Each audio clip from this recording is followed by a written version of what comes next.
So what we were saying as well, brings up the thing that's been a topic coming up a lot more lately is this 65 game span with the NBA MVP. Do you guys think that there should be any kind of tweaks to this one? No pun intended, because most of these guys have been injured. But having said that, G-Mike, do you think that there should be any kind of rules change to this or anything? Luka Doncic's agent has already said that he's going to be filing a grievance with the NBA saying that it was extreme circumstances and they have to be able to prove it. I guess you're able to actually get 62 games with some sort of extreme circumstances. I don't know if he's going to be able to get proof for it or not. G-Mike, do you think this is a legit rule that should be sticking around?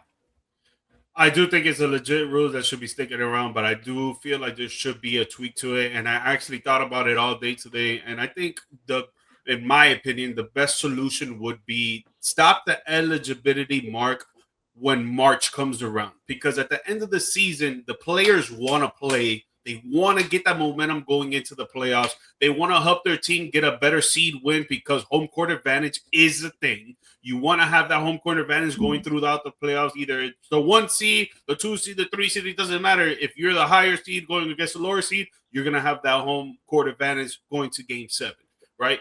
But let's not get it twisted. The players did this themselves. Started with Kawhi Leonard, and it started going down from there. Like, a lot of them want to cry and nag about how, I want to be in the awards, but right now it's taking away my incentives, my bonus money, because if they get into All NBA and all these awards, they get money off that. If you guys didn't know, the fans out there, but they end up getting money. So yeah, they're going to cry and nag or whatever, but you guys should have talked to your peers, NBA Players Association, whatever the acronym stands for. And you should have talked to your peers and been like, yo, we need you guys to stop load managing because it's messing up our money, right? The NBA needed to do something because load managing was going crazy. Dudes were sitting out for whatever reason, not because of a true injury, because it just felt like sitting out. And, dude, at the end of the day, man, this game, any type of sports, any type of entertainment goes to the fans. The fans are the ones that bring in the money because they're the ones that want to watch and enjoy the product. And if you're going out there just sitting games because you just feel like, oh, I need a rest and I don't feel like playing today, dude, there's families out there that spend a whole month paycheck to take their whole family to go watch you play, but you want to go down there and sit down. And now you want to cry and nag that you can't get an NBA award because they put a restriction of 65 games. You guys should have worked on it yourselves. Where are you at with this one, Tim? G-Mike, you took the words out of my mouth. Like, they had to do something, right? They had to do something. The load management was just getting out of control. And I'm glad you're sticking up for, kind of the working man, the working family who's trying to be a fan of basketball and trying to go see a game. I mean, the amount of money that has probably been offloaded over the years because it's the one night the Lakers are rolling into town. It's the one night the Cavs are rolling in. It's some one of these star-studded teams rolls into town. They kind of, pick their date on the calendar. This is when we're going to go. And then it just gets ruined because, these guys are so careful about, preserving things. They had to do something. The league had to do something to step in and stop it. We can all, kick and scream about whether it should be 62, 65, 68, but they had to draw the line somewhere, and they did. And you know what? This is how progress gets made. It's rarely nailed on the first try, but you make a change happen. You usually see some progress, and then you can keep, refining it, getting it better from there. So I agree with everything you were saying. It's interesting cutting it off in March. I don't hate that idea at all. It's crazy because I think the writers, the people who vote on this, they're instructed to you can't. They vote before the playoffs. I think, they're trying to not take in a playoff series into account. But I think what organically happens is it becomes like the award for who had like the best February and March, or who had like the best April even. There's been years where you could make an argument for a wire-to-wire winner, but then, some guy just goes off in the last 15, 20 games of the season, and he's who ends up getting the award.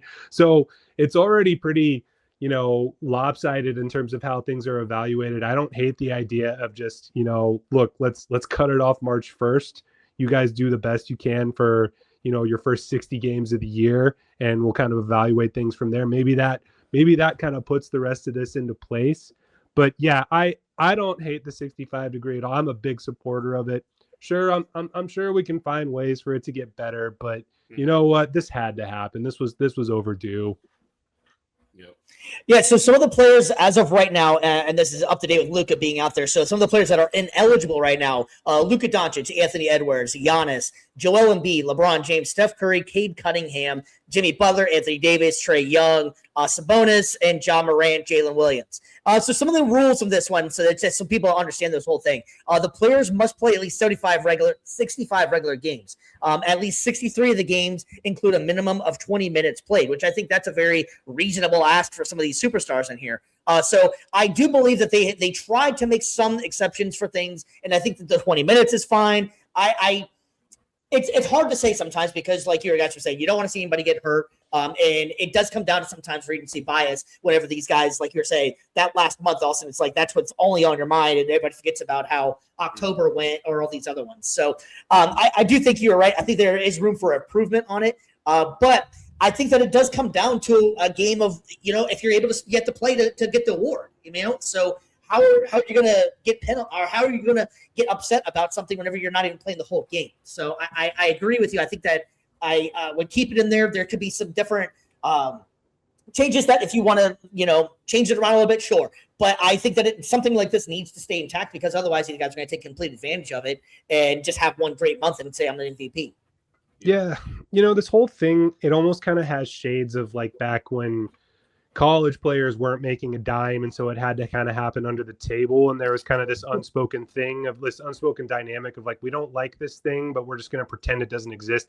It almost kind of feels like the NBA has done that for years to a certain extent, where they just don't want to acknowledge that load management exists. So maybe you go the complete opposite and you lean into it and say, look, if you're set whatever threshold you want, if you make $30 million a year or something like that, you get 5 designated load management games a year. You have to declare it months in advance or something like that, so you don't get, kind of the working man who gets screwed over trying to go see some of these stars play. Maybe you just say, look, we know this is a thing.